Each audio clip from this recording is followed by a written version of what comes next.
Bilomba. Les personnages. L'oncle Témi, le sorcier Zabra, Touloulou et Bilomba. Des hommes sont assis au pied d'un grand arbre et discutent. Le soleil va bientôt se coucher. Zabra, le sorcier, sort d'une case et s'avance lentement vers le groupe. Des bracelets cliquettent à ses poignets et à ses chevilles. Il tient dans sa main une queue de bouc qu'il agite comme un chasse-mouche. Il lève les bras et le silence se fait.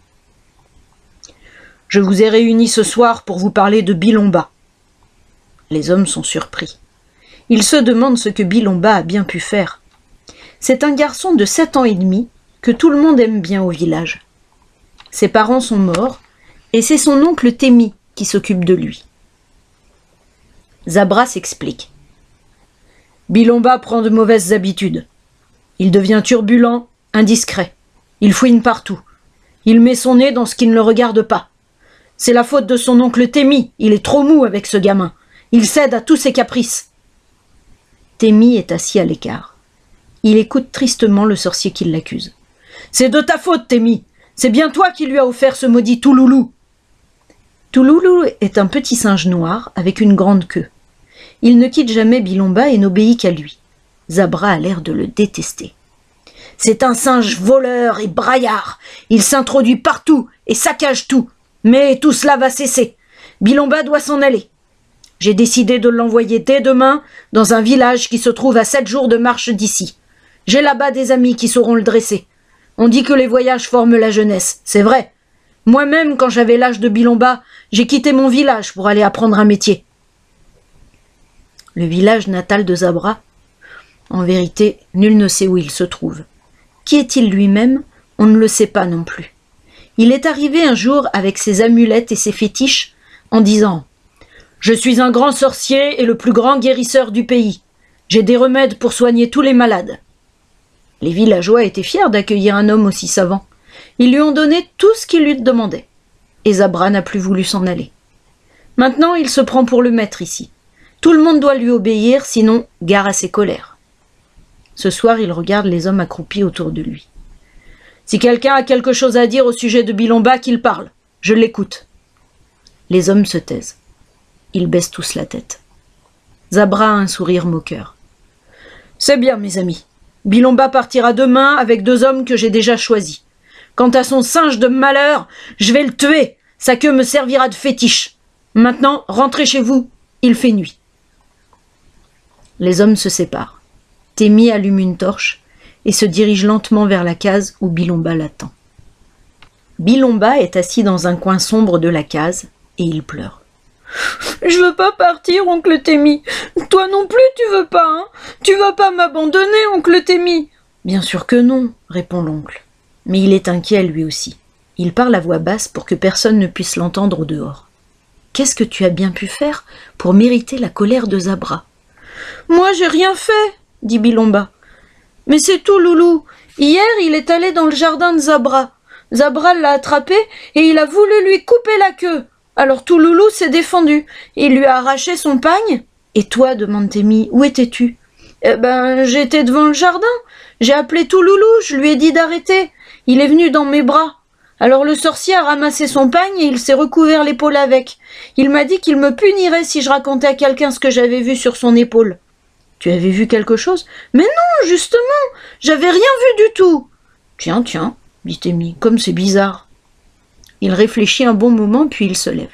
« Attends-moi, Bilomba, je reviens tout de suite. » Il va chez son ami qui habite la case voisine et il lui dit « Je sais que tu n'es pas d'accord avec Zabra. »« C'est vrai, » répond l'ami. « Je trouve qu'il devient de plus en plus injuste et méchant. » Alors Témi continue. « Il y a quelque chose de louche chez ce sorcier, et je veux en avoir le cœur net, mais j'ai besoin d'1 jour ou 2 pour éclaircir le mystère.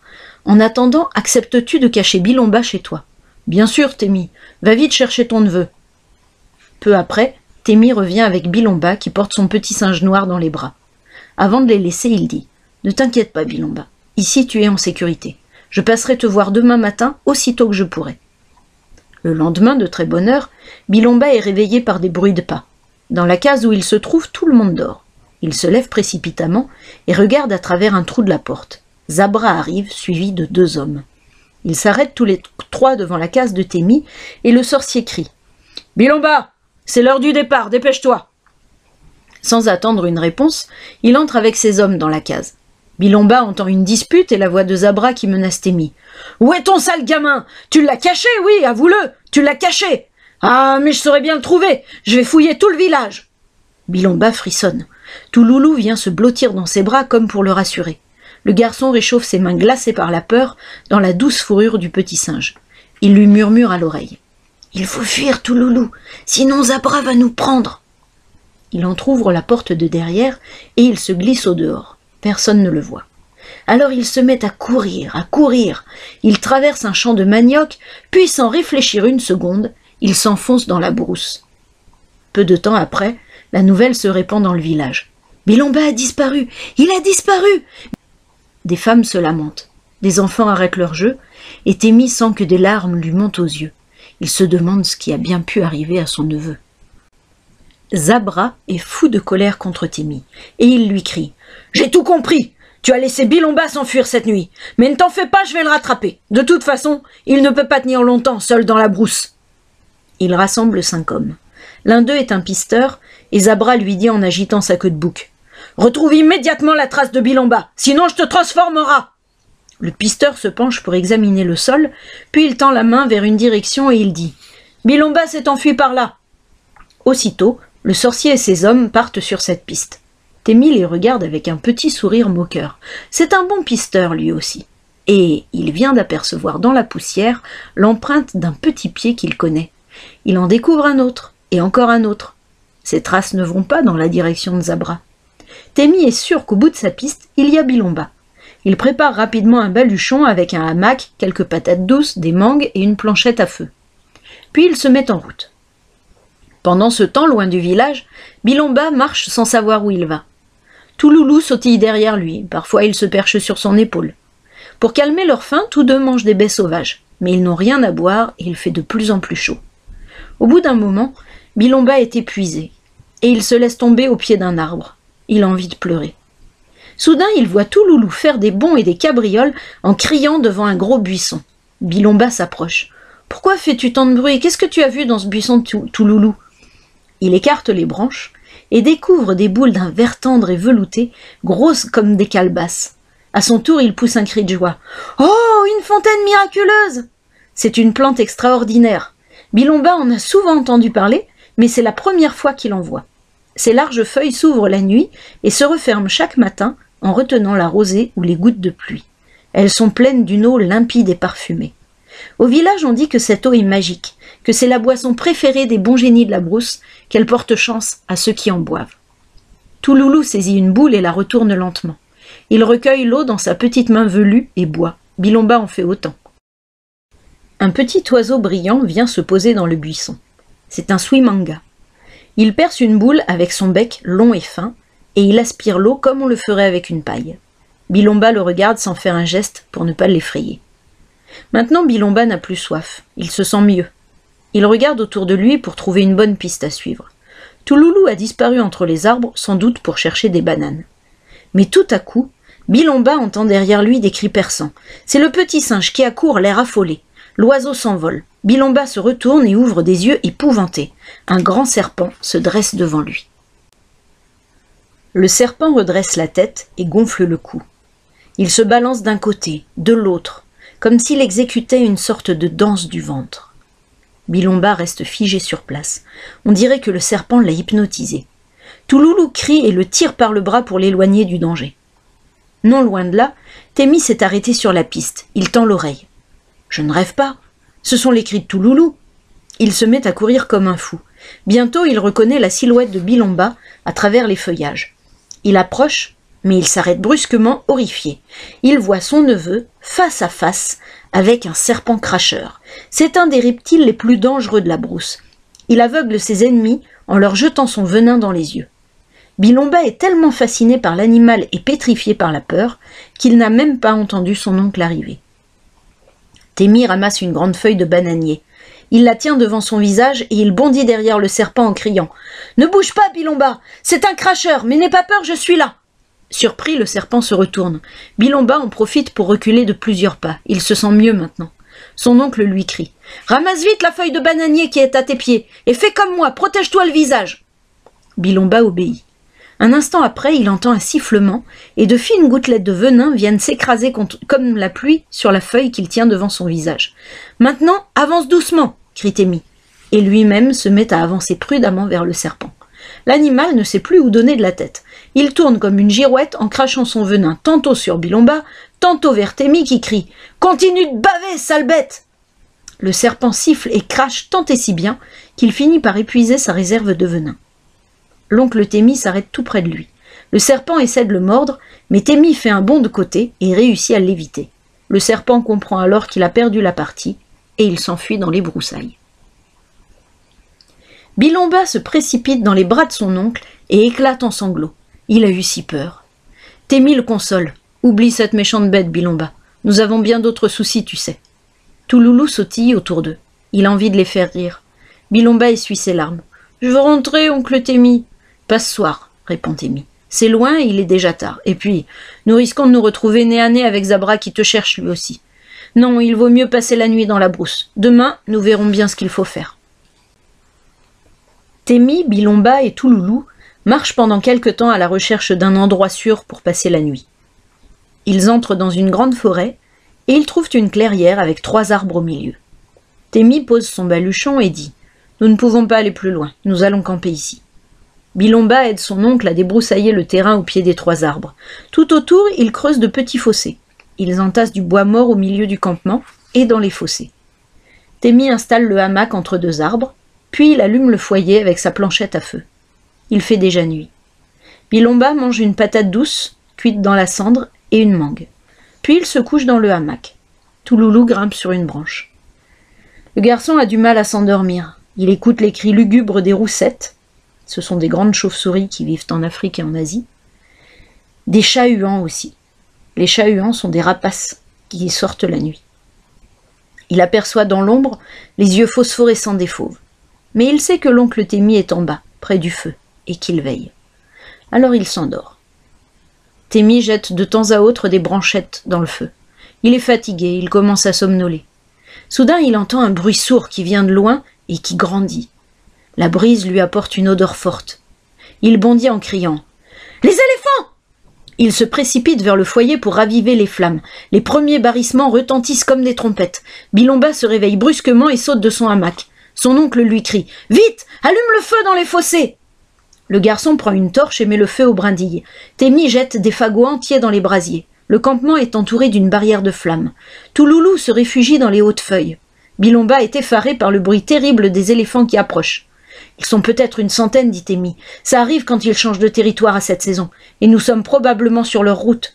J'espère qu'ils auront peur de nos feux et qu'ils passeront à côté, sinon... » Le sol tremble, des branches se cassent avec fracas. Et brusquement, c'est le silence.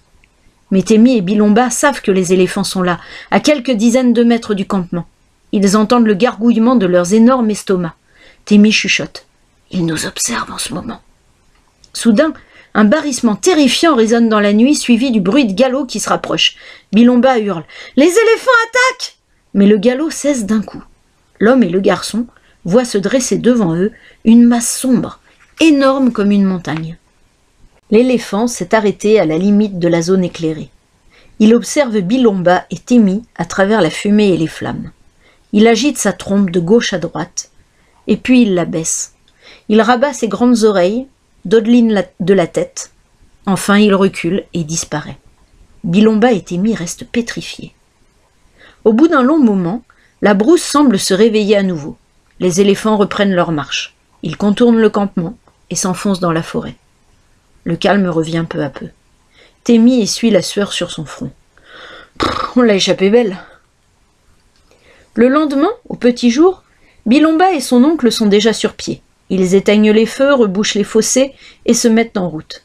Touloulou trottine derrière eux. Bilomba marche en baissant la tête. Il est inquiet.